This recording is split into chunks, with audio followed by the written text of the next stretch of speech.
ഈ വർഷം അതിനുള്ള സാധ്യതകൾ വീണ്ടുമുണ്ട് എന്നുള്ള മുന്നറിയിപ്പും ആരോഗ്യവകുപ്പ് നൽകിയിരുന്നു. അപ്പോൾ അതിന്റെ അടിസ്ഥാനത്തിൽ ബഹുമാനപ്പെട്ട മുഖ്യമന്ത്രിയുടെ നേതൃത്വത്തിൽ മഴക്കാലപൂർവ്വ ശുചീകരണ പ്രവർത്തനങ്ങളുടെ യോഗം നടന്നിരുന്നു. അന്ന് തദ്ദേശ വകുപ്പും മറ്റു വകുപ്പുകളും ഉൾപ്പെടെയുള്ള എല്ലാ വകുപ്പുകളും ജില്ലാ കളക്ടർമാരൊക്കെ പങ്കെടുക്കുന്ന യോഗം നടന്നിരുന്നു. ആരോഗ്യ വകുപ്പിനെ സംബന്ധിച്ചിടത്തോളം നമുക്ക് ചെയ്യാൻ കഴിയുന്നതായിട്ടുള്ള കാര്യം ഒന്ന് ബോധവൽക്കരണ പ്രവർത്തനങ്ങളാണ്. അപ്പോൾ ഇതിൽ ഡെങ്കിപ്പനി അല്ലെങ്കിൽ എലിപ്പനി ഉൾപ്പെടെയുള്ള പകർച്ചവ്യാധികൾ ഏറ്റവും പ്രധാനപ്പെട്ട കാര്യം ശുചിത്വമാണ്.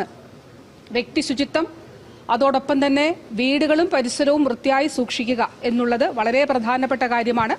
അപ്പോൾ ഈ 18ഉം 19ഉം നാളെയും മറ്റന്നാളും ശുചീകരണ പ്രവർത്തനങ്ങൾ വളരെ കൃത്യമായി നടപ്പിലാക്കണം എന്നുള്ളത് നിർദ്ദേശം നൽകിയിട്ടുണ്ട്. തദ്ദേശ വകുപ്പ് മന്ത്രിയുമായിട്ട് ഞാൻ ആശയവിനിമയം നടത്തിയിരുന്നു. തദ്ദേശ വകുപ്പിൻ്റെതായിട്ടുള്ള നിർദ്ദേശവും നാളെ മറ്റന്നാളും ശുചീകരണ പ്രവർത്തനങ്ങൾ നടത്തുന്നത് സംബന്ധിച്ച് നൽകിയിട്ടുണ്ട്. അതുകൂടാതെ ഇതിനു മുൻപ് തന്നെ ഈ മാസങ്ങളിലെല്ലാം തന്നെ ആരോഗ്യ വകുപ്പ് ഒരാഴ്ചയിലെ ഒരു പ്രത്യേക ദിവസം ഇതുമായി ബന്ധപ്പെട്ട് വെക്ടർ കൺട്രോൾ യൂണിറ്റിന്റെ നേതൃത്വത്തിലുള്ള പരിശോധനകൾ നടത്തുന്നുണ്ടായിരുന്നു. അപ്പോൾ പൊതുവിൽ ഈ ഘട്ടത്തിൽ പറയുവാനായിട്ടുള്ള കാര്യം, നമ്മൾ ഇപ്പോൾ ശുചീകരണ പ്രവർത്തനങ്ങൾ വളരെ കൃത്യമായി നടത്തിയില്ലെങ്കിൽ വരുന്ന മാസങ്ങളിൽ വലിയ ഔട്ട്ബ്രേക്കിലേക്ക് പോകുന്ന സാഹചര്യം ഉണ്ടാകും.